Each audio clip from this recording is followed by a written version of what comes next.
Bismillahirrahmanirrahim. Allah Subhanahu wa taala berfirman, "Wa ma umiru illa liya'budullaha mukhlishina lahuddin." Tidaklah mereka diperintahkan kecuali untuk beribadah kepada Allah dalam keadaan ikhlas dan hanya semata-mata untuk agama Allah. Di dalam sebuah hadis yang sangat terkenal, Rasulullah SAW bersabda, "Innamal a'malu binniyat wa innama likulli imri'in ma nawa." Sesungguhnya semua amal itu, semua perbuatan, semua ibadah tergantung kepada niat. Dan sesungguhnya seseorang diberikan balasan sesuai dengan apa yang dia niatkan. Dalam hadis yang lain Nabi juga bersabda, sesungguhnya Allah tidak melihat kepada rupa kalian, Allah tidak melihat kepada perbuatan kalian, Allah tidak melihat kepada harta kalian, tetapi Allah melihat ke dalam hati kalian. Ayat-ayat dan hadis-hadis yang barusan kita dengarkan ini semuanya menjelaskan kepada kita tentang pentingnya ikhlas dalam beramal. Karena ikhlas itu bisa dikatakan sebagai nyawanya amal soleh.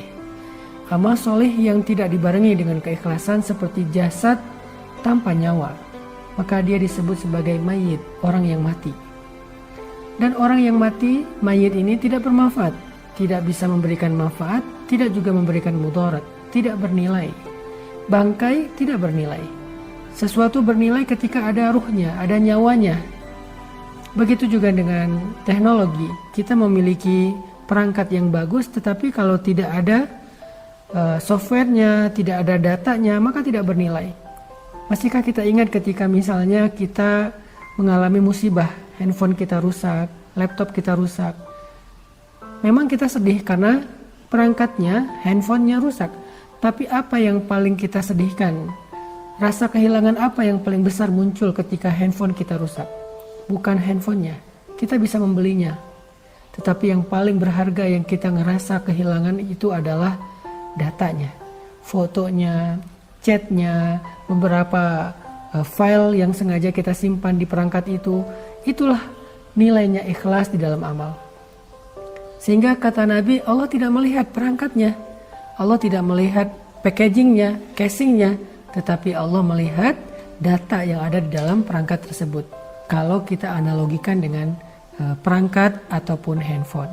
Makanya niat ikhlas itu menjadi syarat yang sangat penting dalam beramal.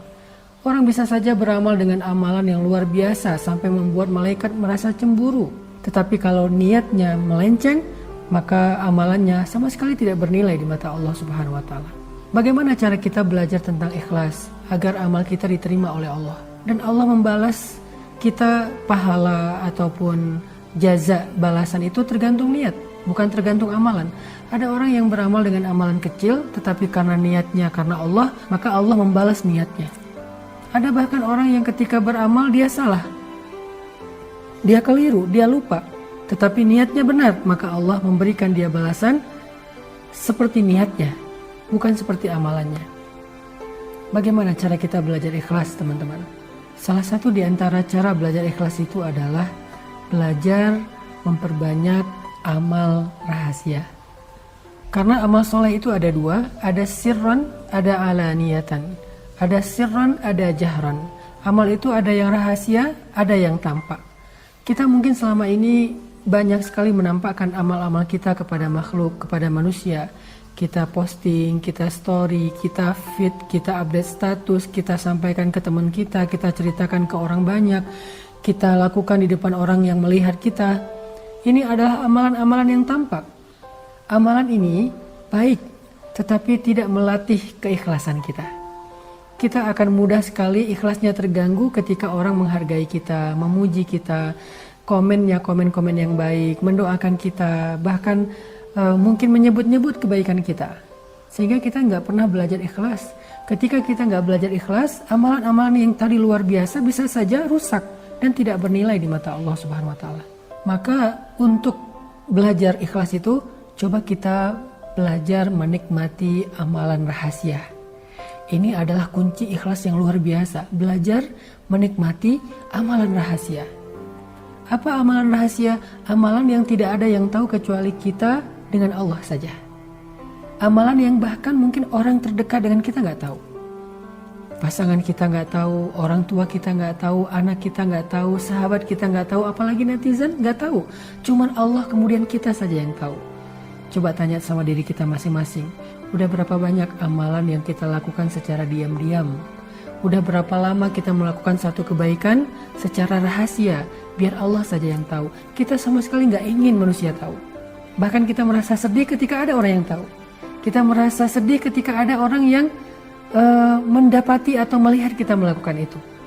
Apalagi sampai dia menceritakan kepada yang lain. Kita akan bermohon kepada dia. Kita akan begging sama dia, please jangan ceritakan ini kepada siapa-siapa. Kenapa? Karena kita nggak ingin ada siapapun yang tahu. Disitulah kita belajar ikhlas. Tanyakan kepada diri kita, berapa banyak amalan yang kita lakukan secara diam-diam? Berapa banyak? Berapa lama?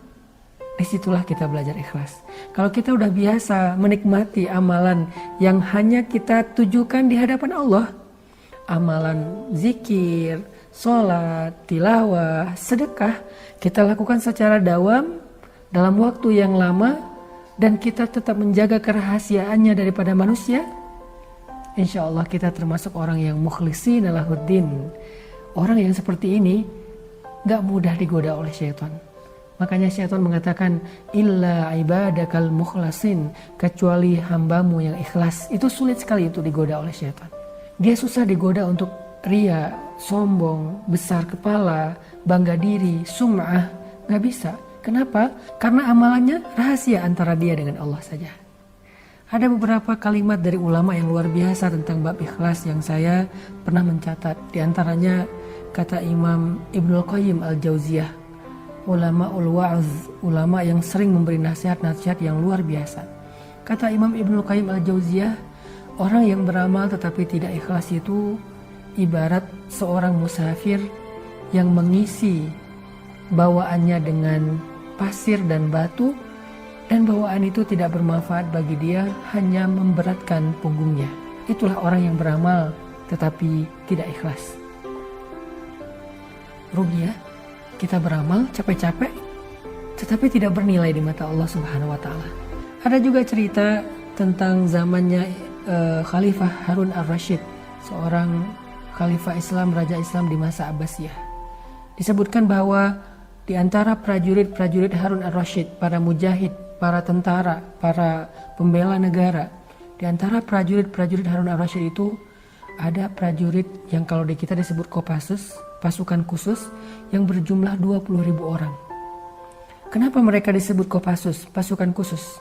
Bukan hanya karena mereka ahli, bukan karena skill mereka, tetapi yang luar biasanya Kopassus di zaman Harun ar-Rasyid ini disebut pasukan khusus. Pertama, mereka tidak tercatat di dalam catatan para prajurit secara resmi.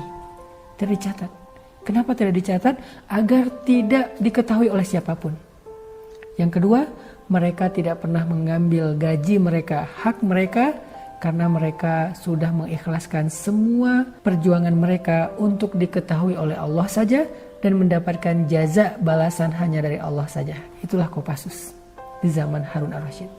Mereka tidak dicatat, tidak terdaftar, yang tahu hanya Harun ar-Rasyid, dan mereka beramal tidak ingin diketahui oleh siapapun, oleh rakyat Irak, oleh rakyat kaum muslimin, dan mereka tidak pernah mengambil gajinya. Luar biasa ya. Yang terakhir, ada 3 ciri orang yang ikhlas. Ciri yang pertama, orang yang ikhlas itu khauf minasyuhrah wal ihtimam ad-daim lin nafsi bit tafrid. Al khauf minasyuhrah wa mahabbatul amal as-samit. Itulah ciri yang pertama. Orang yang ikhlas itu takut terkenal, takut diketahui orang, takut dibicarakan orang, takut dipuji orang. Kita kadang-kadang kecewa kalau ada kebaikan kita tidak dihargai. Tapi orang yang ikhlas justru takut ketika dihargai. Kita kadang-kadang ngerasa kecewa ketika amal baik kita itu tidak dipuji. Orang yang ikhlas justru takut dipuji, bahkan dia menangis ketika dipuji. Kita kadang-kadang ngerasa kecewa ketika ada yang kita lakukan luar biasa, tidak diketahui orang banyak, tidak di like, tidak di komen, tidak di view, tidak di repost. Orang yang ikhlas justru takut ketika di repost, takut ketika di view, takut ketika di like. Apakah kita seperti itu? Ciri yang kedua kata para ulama, irda'ullah walau bi iskhatin nas. Dia lebih mengutamakan ridha Allah walaupun dia dihina oleh makhluk. Buat dia gak apa-apa ketika dia dihina, direndahkan, diremehkan oleh manusia selama Allah ridho kepada dia. Ridho siapa yang kita cari? Ridho istri kah? Ridho suami kah? Ridho orang tua kah? Ridho pasangan kah? Ridho sahabat kah? Ridho followers kah? Atau ridho Allah? Dan yang terakhir, adamul ihtimam bin nata'ij bal bil amal wal jihad. Orang yang ikhlas itu tidak terlalu perhatian dengan hasil. Ada orang yang ketika beribadah, berdoa, kemudian hidupnya tidak semakin membaik, kerjaannya tidak semakin sukses, karirnya tidak semakin melejit, dia kecewa dengan ibadahnya. Dia bertanya kepada Allah, ya Allah, kurang apa lagi dari saya?